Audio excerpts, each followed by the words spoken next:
Okay, mayong mudto ng usab karon tanan Luzon, Visayas, Mindanao. Mayong mudto Philippines, mayong mudto world, mayong mudto universe. Sana na po kita mga higala din ang atong tulumanon sa kahanginan C-on-A Kisses on Air. O ako lang gihapon kini inyong ubos nga alagad Reverendo Padre Edwin Academia Agap. So, kumusta naman mahigala? Na hinaot kita nga ana kamong tanan sa Kapiskay's Panglawas ni ining kamugtuon. So, kumusta naman mahigala? Tunay kumusta ako mahigala? Atong kalahon ng obispo, Bishop Polito B. Cortez, atong station manager, si Father Rama Ata, dari sa Sibulan, o gingamanusab ang atong station manager dito sa Actin Basay. No? Si Brother Elmer Nogatiman ug ang tanan yun ng mga membro sa Nogatiman family. Abi no ato di ay timbiya usab ug mayong budto ang atong mga kaigsunan ng mga kaparian lubog Kabisayan ug Mindanao. No, labi na gyud diri sa Negros Oriental. So ato di ay padayon ta nga mga pasubo ngadto sa pamilyang Bigamo tungod sa pagkawala sa atong kanhi talahurong nga talahurong gobernador diri sa probinsya sa Negros Oriental. Atong iampo ang iyang balaan na mapahimutang na siya, malinaw siya mapahimutang dito na sa kingharian sa langit, kauban ang laing 8 ka mga nangamatay ba kaniya. No, so kaninyo, no? May you rest in peace sa kiliran sa atong Ginoo. Iampo po nato ang ato ang bagong napuli nga gobernador, si Gobernador Guido Reyes. Okay, ato po dahil nga tibiyaon ng mayang mundo ang atong mga lay ministers, atong mga membro sa MBG, ang tanan yun ng mga church organizations nga matod panangalagat sa Katolikong Sudan.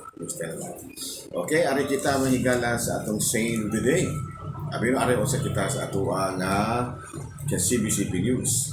Dokumentos nga pinal, no, final document sa gipahigayong Federation of Asian Bishops Conference baguhay pa lang mga pinakatuig na ang kalabay pero kuana ini nilunsad na no, gilusad na ug gani available na kini karon ang maong dokumento no, 50 final documents from the FABC or Federation of Asian Bishops Conference. Balita mga higala gikan sa Vatican, Pope Francis gisaulog ang ika-10 katuig nga anibersaryo sa iyahang pagkapili nga Santo Papa.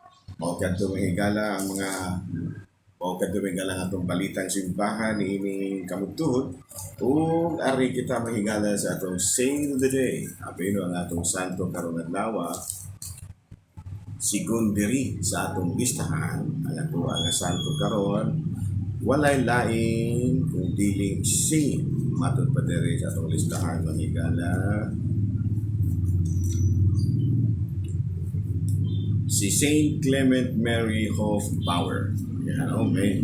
Saint Clement Mary Hofbauer. Abi na mahigala natawag kini si Saint Clement Mary Hofbauer niadtong tuig 1751 o namatay siya na atong tuig 1820. Unya, she was considered as the second founder of the Redemptorist congregation. Clemente. No, Saint Clement Mary Hofbauer. No, gikonsidera kini siya sa isip ikaduha na magtutukod sa kini Redemptorist group congregation. No? Na si Saint Clemente gikan kini siya sa Vienna from a poor family unya funded by the ladies whom he had helped, no? Okay, pangutana siya ug ganahan ba kang musulod seminaryo o nitando siya tuod man naka-eskwela gid sa seminaryo and then he was ordained priest and entered the Redemptorist parish, no? Redemptorist congregation. Niya kauban niya si Saint Alfonso de Ligorio. Gani giila kini siya nga isip ikaduha nga magtutukod sa Redemptorist nga grupo.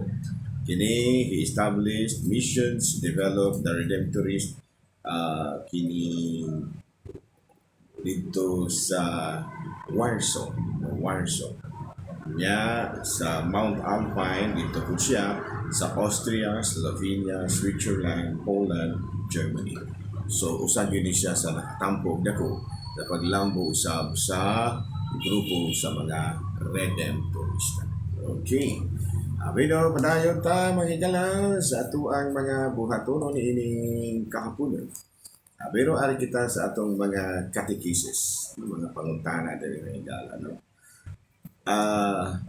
Doon ay pangutana dali. Father, unsa man ang tuyo ngano nga gitukod magyud ang Parish Pastoral Council.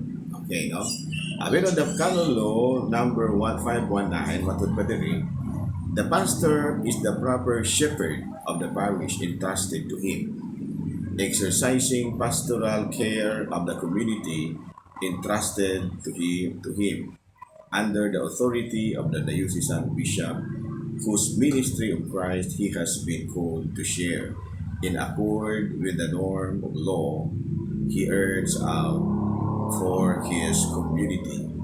The duties as teaching, sanctifying, and governing with the cooperation of the presbyterals or deacons and the assistance of lay members of the Christ faithful.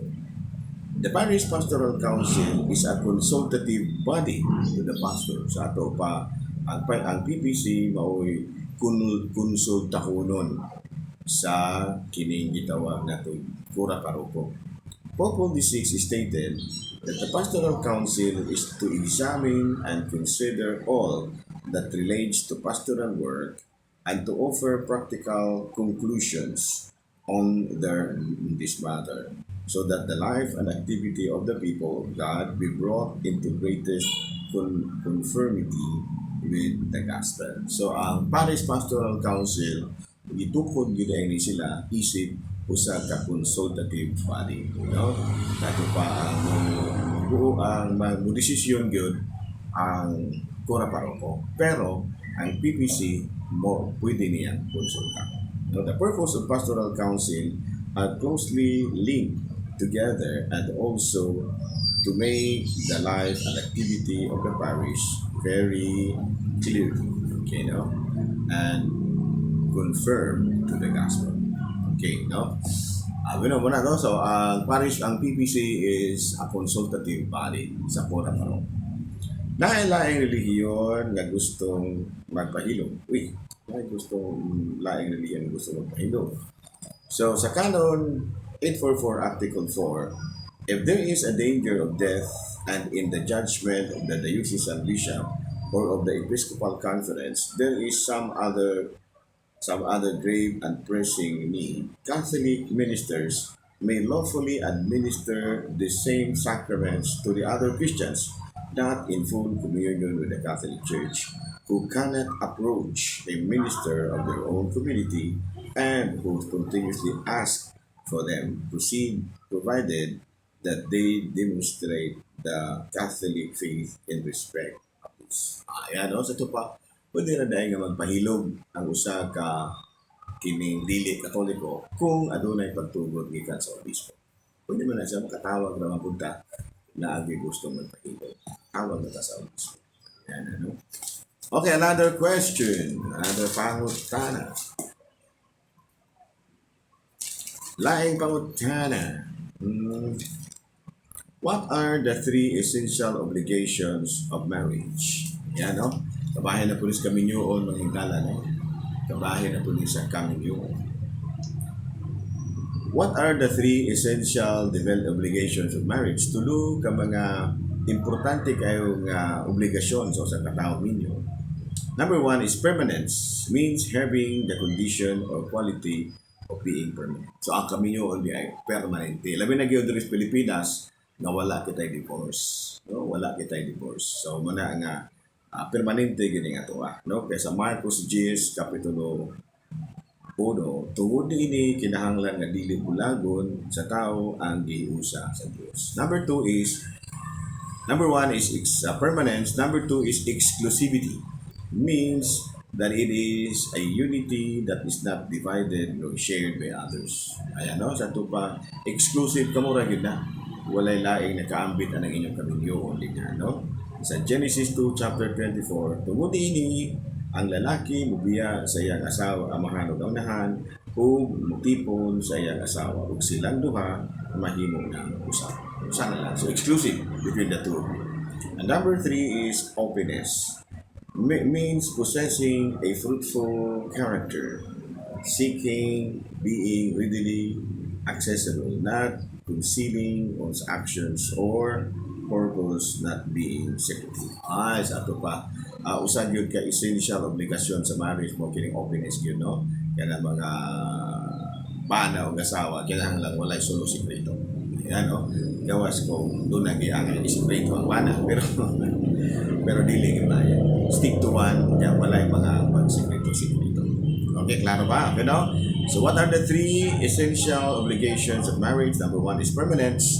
Kinahanglan nga maningkamot gid mo nga permanente, walay paglubad ng inyong ugma usa-usa. Number 2, exclusivity. Kinahanglan nga kamura gyud, wala na ilaing moambit ang inyong kaminyo. And number 3, openness. Sa inyong kaminyoon, kinahanglan nga open mo sa usa-usa, why sikreto-sikreto. Okay, klaro? Abino din nila mo na kita kuto mga higala. Ako lang yapon kini yung ubos sa alagad. Reverend Padre vid1, manamilit na usab kaninyo, manalangin kaninyo o Diyos mo kaya gahong tanan, Amahan, Anak, Espiritu Santo, Mayong Mundo, Pilipinas.